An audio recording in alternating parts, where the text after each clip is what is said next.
Welcome back to 40 Plus Fit, the podcast dedicated to empowering you to live your healthiest and most vibrant life in your 40s and beyond. I'm your host, Mike, and we've talked a lot about the how to's of fitness, but there's one incredibly powerful, often overlooked factor that can make or break our consistency. That is community. It's easy to feel like our fitness journey is a solo mission, but what if connecting with others is the secret sauce to staying on track, especially as we navigate life after 40? To explore how community can be your ultimate consistency tool, I'm joined as always by our head coach here at 40 Plus Fit. Twain, good to have you back. What is up, guys? I hope you all are well. And thanks for the intro as always, Mike. I felt like you were kind of speeding a little bit through that one, almost wrapping it up. I've got a new career ahead of me, is it? Maybe. I think I swear in post-production you probably have to put a beat to it and then you get what I mean, man. You get what I mean. Okay. So let's just jump into this before we get too much off track, as is our usual way. Yes, Let's just yes. start with the core idea. How does being part of a supportive community directly impact our ability to stick with our fitness goals? Like especially when individual motivation might wane. Yeah, I think that actually plays a huge part of making making people enjoy the process.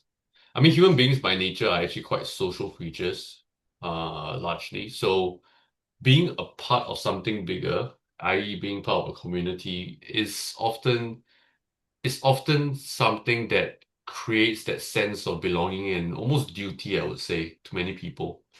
And especially when you're trying to start something new and your own individual motivation kind of starts to wane, it's easier to continue pushing yourself, especially if you feel like you are trying to achieve something bigger than yourself. So community really plays a big part.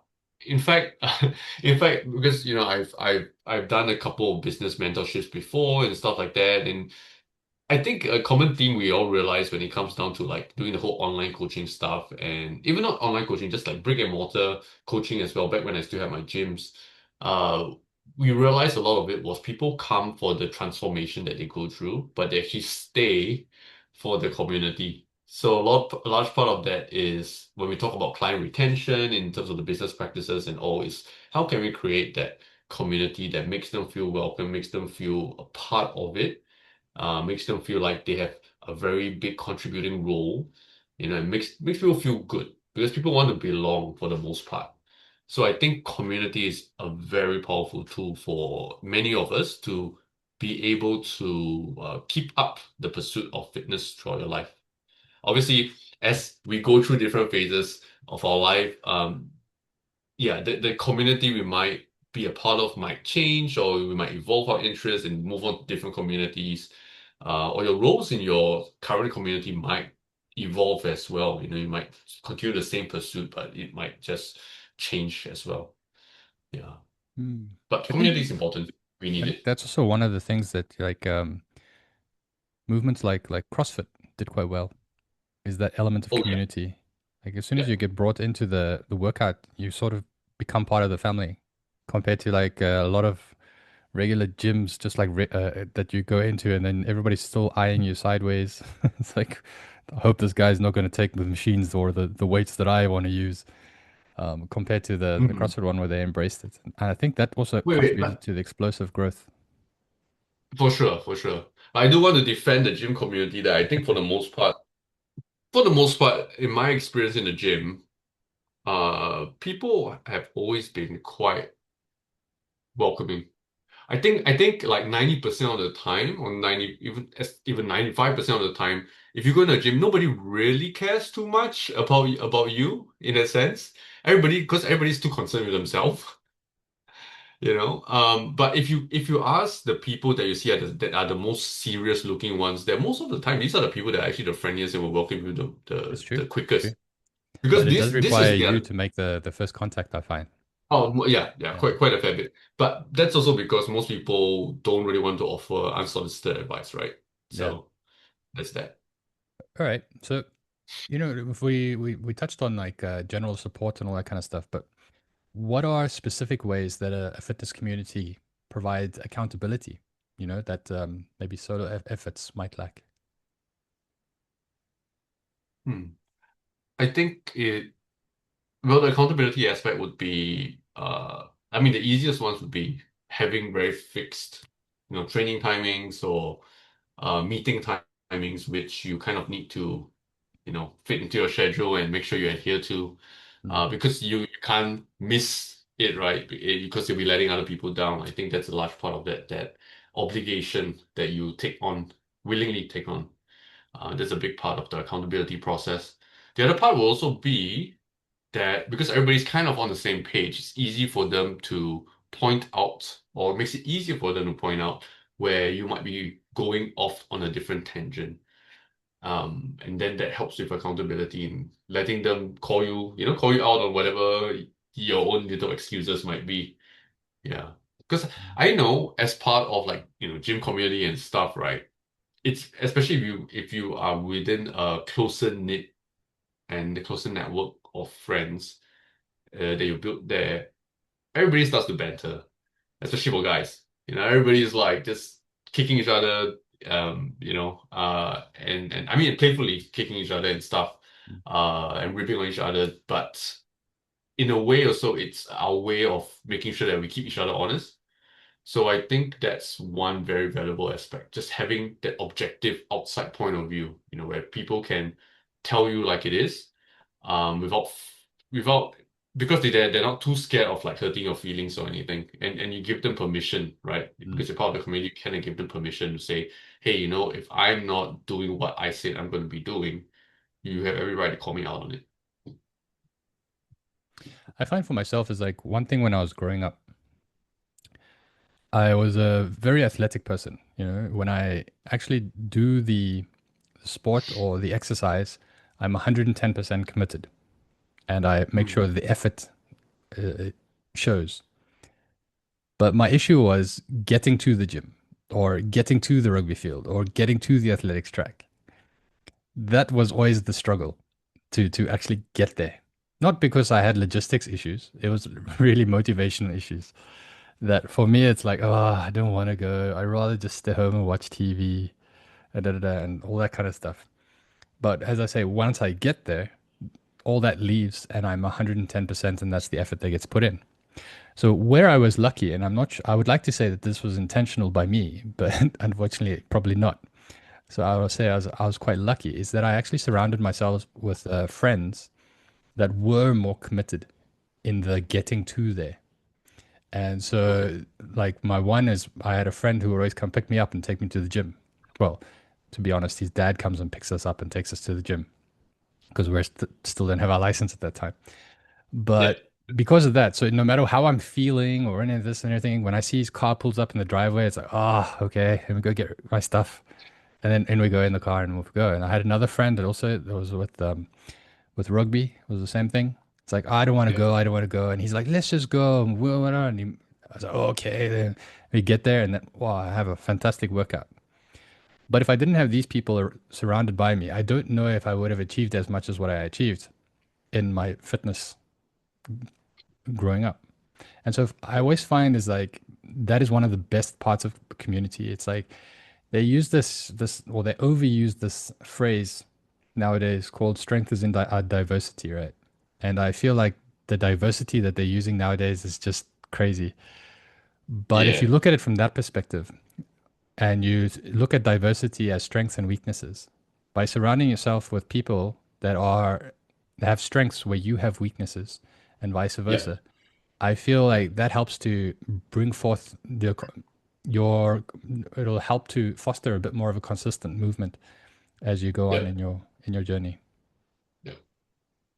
It's the aspirational aspect, right? When you have people around you that are better than you, um, that influence from surrounding yourself with people that are better than you kind of helps pull you up to their standard. Mm. But to be Yeah. fair, it's also not 'Cause- just better than you yeah, in a general sense. It might just be they yeah, better than you at getting started. When you actually started, you might be better than yes. them. But it's that Oh yeah, yeah, weakness for that you sure. have is that getting started. Yeah, Mm. for sure, for sure. So I think that's one part of the community process that is oftentimes, I think for some people it's oftentimes a bit hard to accept, especially if they don't like feeling lesser. Yeah. But like there's many variations on this phrase, right? If you are the smartest person in the room, then you're in the wrong room, kind of thing. Or if you're Yeah. the strongest person in the room, you're in the wrong room or whatever. Yeah. And there's many takes on that with every different pursuit and interest. So I do think there's a large part of truth, in that statement where you naturally want to kind of be better. Unless your goal is just to feel good about yourself being the best, then maybe you're Pond. stay in your small pond, right? Yeah.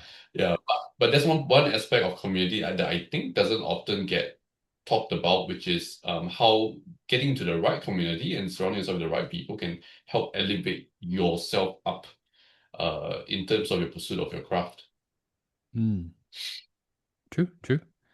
Because as you say, and it's rightly pointed out, is that it depends on what your outlook is. Where do you want to be? Are you satisfied with just being the biggest fish in the small pond, or do you want Yeah. to grow bigger and look to improve on your thing? Because if you look to improve, you very seldom learn from the people under you. I'm not saying you never learn, but you very seldom learn from the people under you. You learn from the people above you.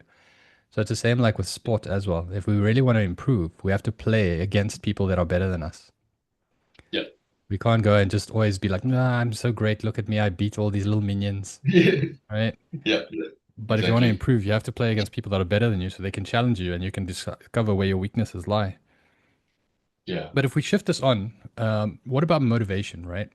Like, how Yes. does sharing experiences, whether it's challenges or even successes with others that are like on a similar journey with us, help us to stay on track?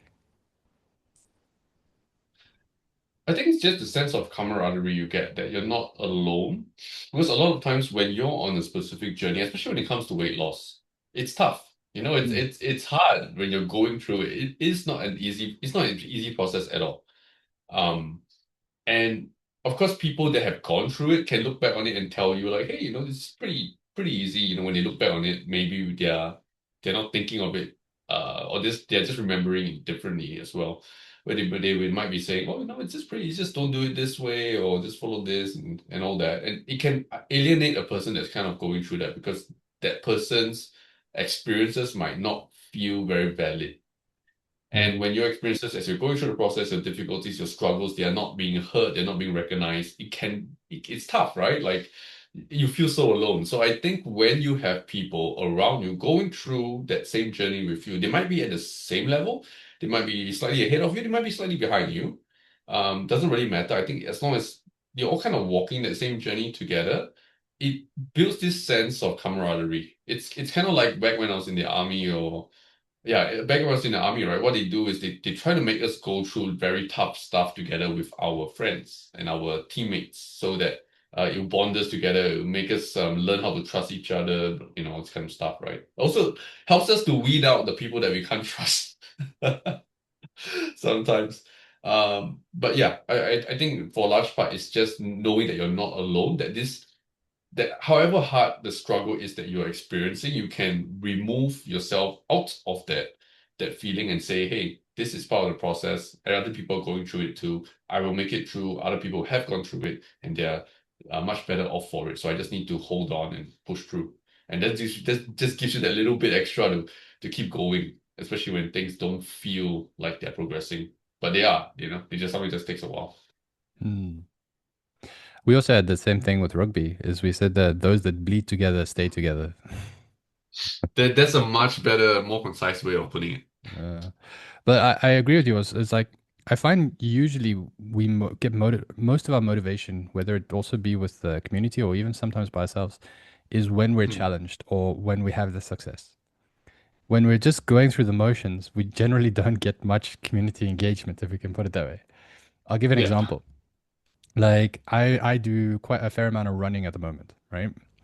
When my times come in and it's like pretty average, like what's expected of you, people are Yeah. just like, okay, right, I'll skip over this.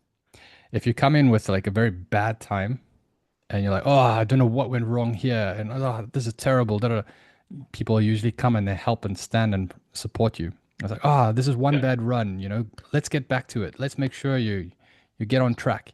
what did you do wrong? Mm. Maybe it was your breathing. Maybe your stride length is not correct. Da, da, da. But you get a lot of engagement this way. And then it's a similar thing when you have a success. You like do something well. Then people start jumping on as also, oh, well done. I wish I could also do that. And da, da. But it opens up that motivation that you Yeah. get from it, whether it's the challenge or whether it's the success. But I find it's quite difficult when you're operating there in the middle, unless you have like a strong community around you. And so you also touched upon this, like going on a weight loss journey. Oftentimes you can feel isolated, right? Because it's a very like Yeah. on your own kind of journey. Yeah, So it what? can feel like that for sure. Yeah. So what practical steps can people actually take to find or build a supportive community around them? Well, I suppose if you are talking, maybe it's like specifically about weight loss or just like a weight loss journey, it's just finding similar weight loss groups where other people are going through that. So it might be like, let's say if you're a mom with a newborn, no, maybe not newborn, but with a young kid, trying to lose weight, stuff, maybe just finding a group where other moms are also trying to lose weight that have young kids online, right? You can really help. And that's the best part about like, I think that's one of the better benefits and maybe the original idea of Facebook to kind of help connect people in this way that might not necessarily be able to be able to connect physically. Just finding an online community like this, going on to online forums, finding community there is also another potential option as well. Uh, yeah, but I think a lot of times these interest groups tend to come from connecting with other people online. Yeah. So, so would you say It, that online community is becoming more of a more effective way to be consistent nowadays compared to the regular in person? I would say definitely that. Um, I would gear more towards that. And again, I might be biased because I obviously am in that space and I see a lot more success stories from this space. But that's also because my population size comes largely from there, my sample size comes from there.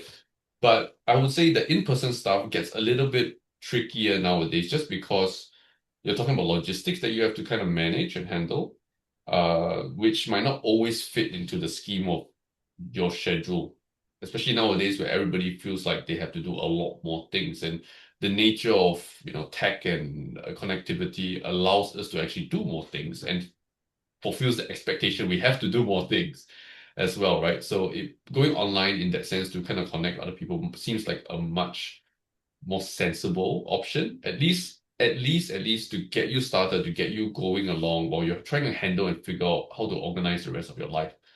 But I do think the in-person stuff is very important as well because when you have to be very intentional about setting up a meeting timing with a person to plan out how am I going to meet that person in this physical space. I'm not just talking about like personal training or anything. I just mean like, let's say you're going on a running group, right? Meeting out with them. When are you guys going to meet up at like what's 5 a.m. in the morning to go for this specific run on the Saturday or whatever it is, biking groups, things like that. I think that's also super important because that level of intentionality makes makes you treasure that experience a lot better. It makes that connection and all the occurrences and the experience itself so much more worthwhile, for you. And I think there's a large part of that just allows a better buy-in to the whole process and it fosters that motivation to keep going in this pursuit. So I think the in-person part definitely still plays a huge part. It's just that, especially if you are somebody that's just trying to get started and you want to you have all these other things kind of going on, high allostatic stress around other lifestyle stuff, it might be better to just start off with something that literally can just help you get started and then you have a little bit of support and companionship in the process versus versus the alternative. Because if not, the barrier to entry becomes so high, right? And everybody will always use the same excuse: I don't have any time, or it's too far, it's too this, it's too that. And there's always a million and one excuses you can come up with. It's just which side of the fence you want to look at. That's right. I think I agree with a lot of the points that you've made. And living in a city, you used exactly the points we use. It's like, I want to go see that person, but they're too far. I don't want to go sit in the traffic and this and that. So you use that as an Yeah. excuse, like, okay, maybe next time, maybe next time. Yeah. But for me, is I feel is like there's a big advantage um, for in person if you train together. Mm. But if you're just connecting, you want to check in or you want to chat about something or you're going through something and you just want to chat about that, I think online is more than sufficient. It's even to Yeah. some degree better because, as you say, it takes away those barriers, those excuses that we tend to bring in more and more nowadays. I value Yeah. time, I can't sit in traffic, da, da, da, all that. And so this takes all that away with technology being as good as what it is right now. Yeah. It's a lot easier just to connect with people online. And once you have that, if you can be consistent in that, then I feel like you opening up that for the growth there, and it allows a person then to speak more into your life with regards to this being consistent and accountability. Yeah. I agree 100%, man. That, What about like navigating setbacks? Like if you have an injury or you're really just going through a down, like maybe your workouts have stagnated and you've lost motivation and stuff. Do you find that there's well, any particular kind of peers or a coach that can a role that peers or a coach can play in getting us back on track? I think having a coach or having the community or just, it's not so much community per se, it's just having that support through the process, can really make a big difference, right? So it could be a coach, could be, friends from your community, or even just the whole community rallying behind you in a sense to kind of keep you going. All these things can be super useful. But I also think that when it comes down to setbacks, a large part on whether you accept that support is literally comes down to how you perceive the setback. And different people react to these kind of setbacks and disruptions very differently, depending on the nature of it, right? So I give you some examples here. Example like I've had friends who were very much adept at, let's say, like powerlifting and stuff. But in the moment they got a serious injury, something like rupturing a tendon on in their knees, right? Things like that. They they kind of spiraled, because they went from being able to do all these crazy shit to now barely being able to walk, and then it you might think that they would have resilience built in them and stuff, but sometimes when these things happen, the disjunct between where you were and where you currently at can be just so big. It can get very cloudy as well. Yeah. So I remember we had one friend that this happened to him, and he actually kind of fell in almost into a depression. I think at one point he was seeing a psychiatrist and was even taking antidepressants as well you know. So I do think a large part of that is like the community can only be there for as much as it can be there, but a large part of it is also how you handle or how you perceive your own setback. How you manage your own emotions with regards to that. What parts of your emotional reactions do you let win out, right?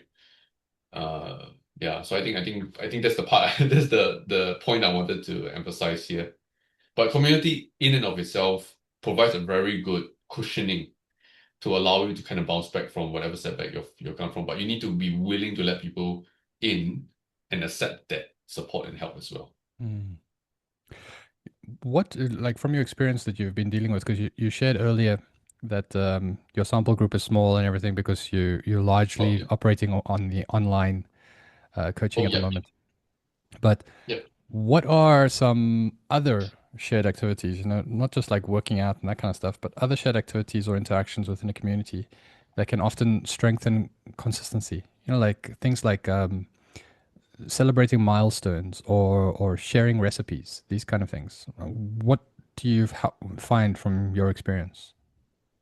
Mainly it's just I think mostly celebrating milestone stuff where people hit, like they get their first push up for the first time, or they are suddenly able to do 10 push-ups, somebody hits a new PR on their deadlift, things like that. They share it in a group, and everybody rallies behind it and be like, oh wow, that's amazing, that's really good. Yeah, everybody just kind of celebrates together. I think these things can be a very nice little boost, right? Recognition and validation from other people. Of course, it's not something that you want to always depend upon, but look, like it's nice, it's pleasant, it keeps you going, keeps you coming back, right? It keeps you working towards that next little thing. Until eventually you internalize things, hopefully, and you end up, doing it because you want your own validation from the process. Yeah. Uh, but then there's also, like you mentioned, the day-to-day stuff where sometimes people chance upon something that they discovered, and they want to share it with the rest of the community. So sometimes it could be something as simple as, oh, I found this really cool product at the supermarket. Check this one out. The macros on it are fantastic and I use it in this way, you know. And then other people will be like, oh wow, hey, thanks so much for sharing this. Let me go and check it out too. And then other people will reply back, oh yeah, yeah, yeah, I just tried it. Thanks so much for sharing this. I just made this today, and then send a picture of like, oh, yeah, what they did and how they used the product. And then the original poster will be like, oh, that's actually really interesting. I never thought of it to use it this way. Let me go and try that too. Everybody bounces back and forth on these ideas. So it's all these little things, right? Because at the end of the day, relationships are not built on big grand gestures, where it's like, oh, we only celebrate the huge stuff. In fact, it's a lot of the little, small, daily things that we do, and that's when relationships are strengthened and nurtured. So Hmm. that's kind of where I think the impact really is in the little day-to-day interactions, building things up, and then having everybody kind of boost each other up with little nudges. I agree. I think it's the small things that really fosters connection. The big Yes. ones we But it's celebrate, but we celebrate it superficially. yeah. Like I can come to you and I can say, "Oh, well done, Twain," or "Happy birthday, Twain," or stuff like that, right? But I do it at Yeah. arm's length. But when we're talking and we're connecting on the smaller things as well, I found this like many, many years ago when I was also part of the RP community. Through there, Hmm. one of the big things that we all got out of that, and I'm not sure if you were at it at this time as well, is we had a craze of Instapots. You know, the one like it's like a Oh yes, sort of yes, the like a one pressure pot cooker kind stuff, of right? thing, and you throw in your chicken and what da da, close this off, and your entire recipe is magically produced in this one pot. And so we all share recipes Yeah. about this kind of things almost on a daily basis, and our repertoire just grows and grows and grows. And we share about like, our successes and our failures in creating these different recipes. And so you start building a bit of friendships going through this, because I can now relate to that person who failed with this chicken recipe, or they on the same as me, and we can say, okay, how can we better this? And oh, okay, come on, we got to be as cool as everybody else in this group, man. And so we build it, and you actually build that relationship going. So I find is like those kind of things work quite well in community wise. Do you find that different platforms work better for these kind of things, or is it just like whatever group works for you, go for it? To be honest, I think it depends on the group. It depends on the group and uh, like the demographic matters. I think one of the biggest segmental divisions comes from age. And this is a 40 plus podcast, right? So I think most of us around this age here still kind of go on to Facebook and go on to Facebook groups. Like I still participate in Facebook groups that I have interest in, in my own different interests. So that's one platform. But I do see the coming up generation, a lot of people are in Instagram. There are a lot on Instagram and TikTok as well, because TikTok is very easy to consume, I think. However, my understanding of the platforms is TikTok does not really foster that much of a community per se, versus like Instagram. Instagram has a lot more options to help you kind of build more of a community. So it really depends on the demographic because there are some people that uh, prefer specific platforms just because of what they are used to. And then there are also other people, like depending on the nature of how they get introduced into the community, they might use something totally different. So I do have some other friends that also do online coaching, and for them, their community is on, let's say, like a Discord channel as well. So they Mm. have like a fitness Discord channel. So it really depends on the platform. Sorry, the platform really depends on the demographic and where your interest group really is, in Mm. my opinion. I don't really see one better than the other because a lot of the main social media platforms already have the tools in place for you to foster community. But the big ones that really really actually foster community are still YouTube, Instagram, and Facebook. I think these are the three big ones that I can see. And of course, there's a fourth one, LinkedIn, for the more professionals and stuff. Although I always find LinkedIn very artificial and pretentious, so I I don't do very much on LinkedIn, to be honest. I just post up some content here and there. Right. But you also have the more personal ones where people can create like WhatsApp groups or Telegram groups and all these kinds, right? Oh yes, yes. Those are more like definitely those are like way smaller. Actually, Mm. no, Telegram. I think Telegram is actually taking off as well in terms of building community, but in a different way. It's very, I would say, almost sales centric or announcement and information notification centric. So it's not so much that you try to foster too much interaction in a Telegram group. You're just trying to announce out a lot of stuff or push out, a whole bunch of stuff to inform everybody. And then maybe you create separate channels or something to like specific to discussion and stuff. But yeah, I think that's another one. Telegram groups. WhatsApp seems to be trying to go that path of community and stuff, but they're just lagging behind, to be honest. Okay. Yeah. All right. Let's go a bit of Debbie Downer here. Sometimes like even within a community, people might still compare themselves to others.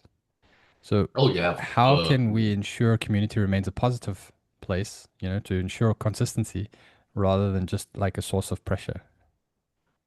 Well, to be honest, I think every community should have should have established some sort of community rules.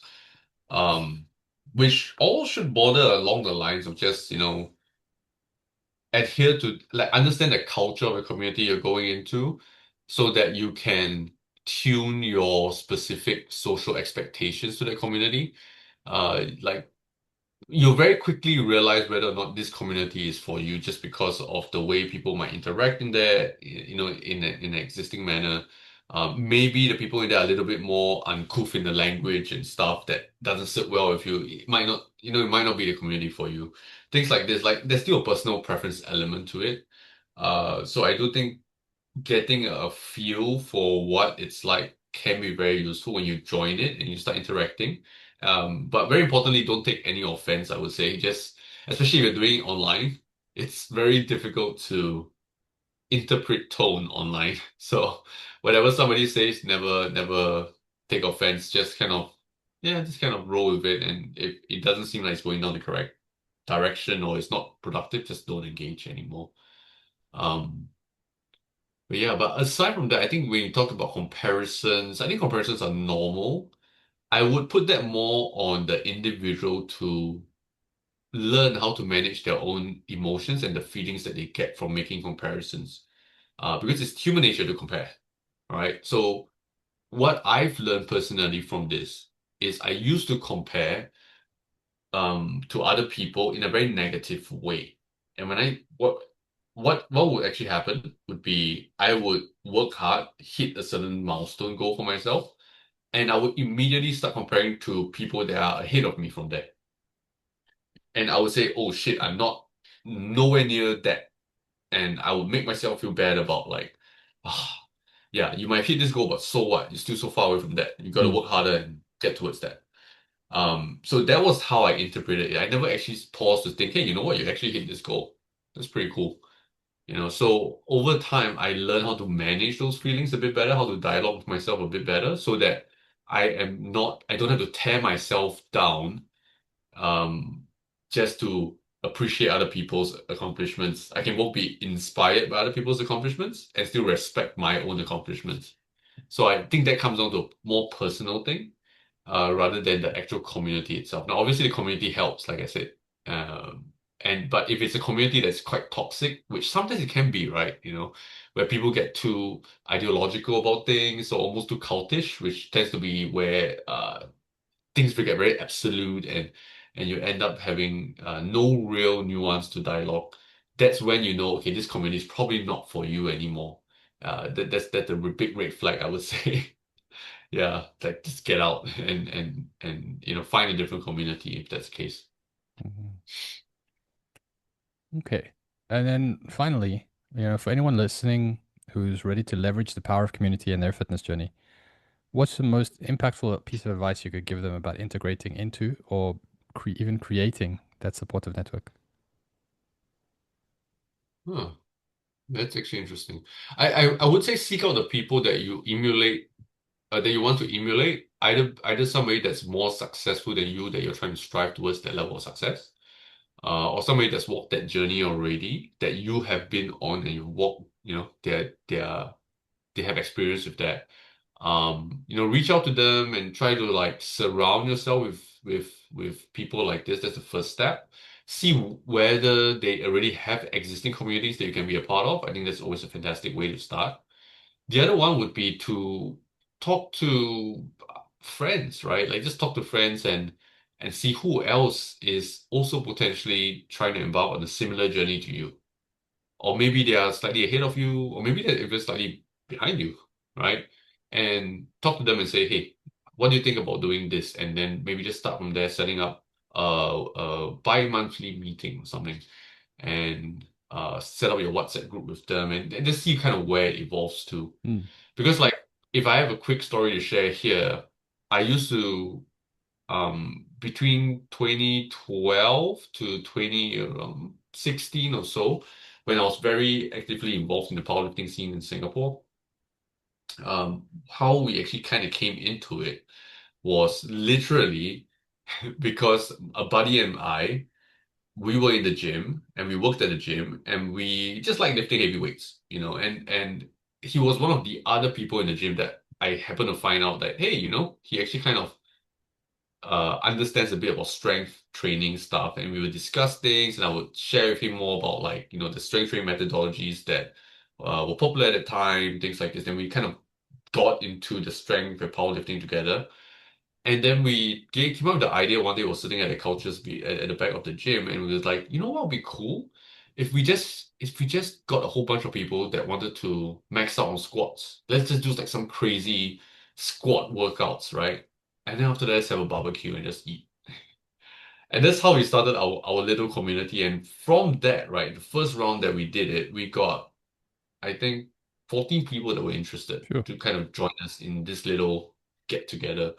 So we all squatted together, and then after that we had a barbecue at my place, and we called that the squat meet, MEAT. And then we were like, you know what? We should do this for another one of the big lifts, right? So let's do it for bench. So we did the bench meet after that, and we had like 20 people then.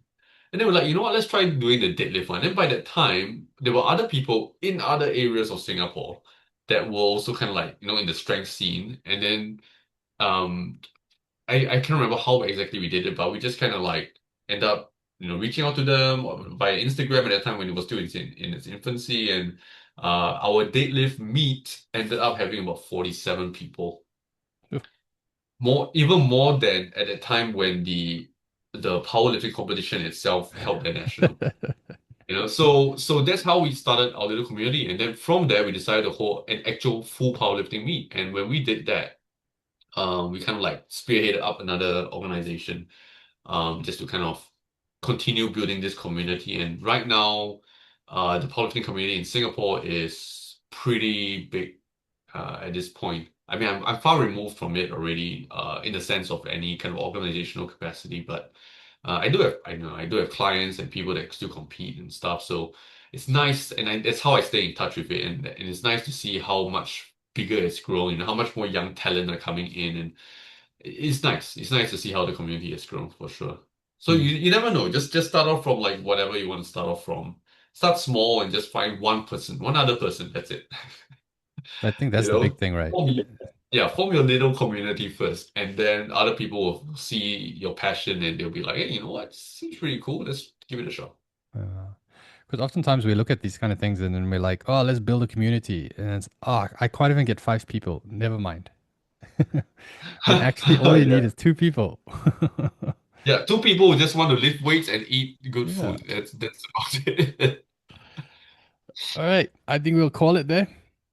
I think this has been Let's a great discussion. It highlights like while our fitness journey is personal, we don't have to walk it alone. The power of yes. community, whether it's through shared workouts, mutual support, or collective celebration, is an incredible tool for building lasting consistency, especially as we continue to thrive in our 40s and beyond. So, if you're looking for that extra boost of consistency, Remember the power of connection. And speaking of community, if this episode resonated with you, please share it with your friends and family. You can find us on YouTube, Spotify, Instagram. Just search for 40plusfit.com or just 40plusfit. Join our growing community there, and of course, hit that subscribe button to make sure you never miss another episode packed with actionable advice for your journey to a fitter 40 and beyond. Awesome. Thanks so much, Mike. All right, great. Join us next time on when we have our next episode next Monday. Until then, find your community and keep moving forward together.